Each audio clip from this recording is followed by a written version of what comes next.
संपूर्ण स्वास्थ्य की बात आचार्य बालकृष्ण जी के साथ। रेडियो सिटी से मैं हूं पंकज जीना और ये है संपूर्ण स्वास्थ्य की बात आचार्य बालकृष्ण जी के साथ। स्वास्थ्य कई पहलुओं से मिलकर बनता है। संपूर्ण स्वास्थ्य के लिए एक अच्छी नींद से लेकर नियमित आहार जरूरी है। अच्छे तन के साथ एक स्वस्थ मन हो तो कमाल जोड़ी बन ही जाती है। यहां तक कि उपचार के लिए औषधि का भी संपूर्ण होना जरूरी है। इसीलिए पतंजलि लेकर आ रहे हैं इंटीग्रेटेड पैथी, एक स्वस्थ जीवन के लिए संपूर्ण उपचार पद्धति। और इसी पर आपसे बात करेंगे आचार्य बालकृष्ण जी। पर उससे पहले सवाल यह है आचार्य जी कि आपको कब लगा कि आपको हेल्थ एंड वेलनेस की तरफ जाना चाहिए और इस क्षेत्र में कुछ बड़ा काम करना चाहिए? जब हम छोटे थे हमको ये लगता था कि जो सबसे पहले जहाँ से हमारी यात्रा अलग अलग होते गई, बचपन में था मुझे बड़ा अच्छा लगता था।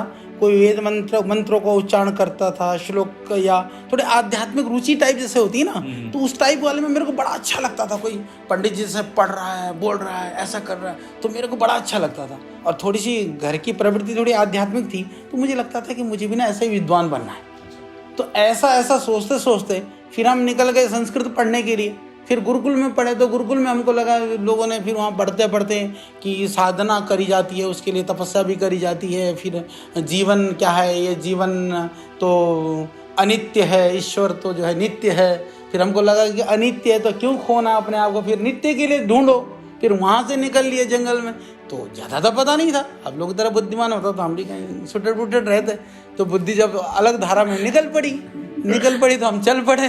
फिर गुरुकुलों के चक्कर में एक गुरुकुल छोड़ा, दूसरा छोड़ा, तीसरा छोड़ा, तीसरे गुरुकुल में पहुंचे तो स्वामी जी भी मिल गए। तो वो भी उसी तरह से चल रहे थे, भटकते तो दोनों भटकते हुए आत्मा वहाँ मिल गए। तो आचार्य जी, गुरुजी से मिलने के बाद फिर आपने कैसे ठाना कि आपको आध्यात्मिक रास्ते पर ही जाना है? आध्यात्मिक रास्ते पे रहना है ये तो तय था कि हमें दुनियादारी सांसारिकता उन चक्करबाजी में नहीं जाना है। पर करें क्या यह निश्चित नहीं था कि हमारे पास कितने विकल्प थे। हमारे पास 2-3 विकल्प थे। या तो हम कोई संस्कृत गुरुकुल वगैरह स्कूल वगैरह टाइप खोलते, या फिर हम लोग जैसे हम लोगों ने सीखा था गुरुकुल में संध्या हवन वगैरह जो भी हम कराते हैं सब यज्ञ वगैरह पुरोहिताई वगैरह टाइप वो करें। तीसरा था कि कथा प्रवचन जैसे कथा वगैरह करते हैं, वो विकल्प था। मतलब सीमित थे। चौथा ये था कि इसको करने के लिए भी तो फिर भी जगह चाहिए। तो उस समय पर फिर ये था कि हम किसी आश्रम में जाएं, पहले से बने हुए बड़े बड़े मठ मंदिर आश्रम है, किसी का शिष्य बन जाए, चेला बन जाए। फिर वहाँ जाते तो फिर हमारे लिए क्या था कि वहाँ की जो परंपराएं और मर्यादाएं, हम किसी परंपरा और मर्यादा के विरोधी नहीं हैं। हमारे लिए यह था कि हमें सिर्फ एक परंपराओं के नाम पर किसी भी तरह का आडंबर को जिंदगी में नहीं ढोना है। एक तो ये संकल्प था। दूसरा था कि हमें भारतीय संस्कृति का वह पक्ष, जो पक्ष मानवता के लिए जरूरी है, यानी जो उदात्त पक्ष, आप कहेंगे क्या है बाकी जरूरत नहीं है, बाकी होने न होने से भी जिंदगी चल सकती है, पर कुछ ऐसी चीजें हैं जिसके हुए बिना जिंदगी चल नहीं सकती है। तो हमने कहा कि हम उस पक्ष को लेंगे। तो हम लोगों ने बहुत विचार किया। तो हमने कहा कि अब हम विशुद्ध रूप से पूजा पाठ कर्मकांड इन सब चीजों को न करते हुए हम योग और आयुर्वेद को आश्रय बनाएंगे।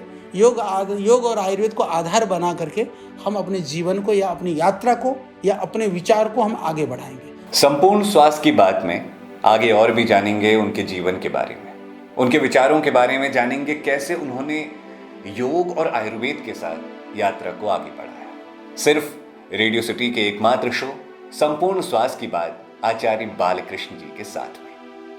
संपूर्ण स्वास्थ्य की बात आचार्य बालकृष्ण जी के साथ।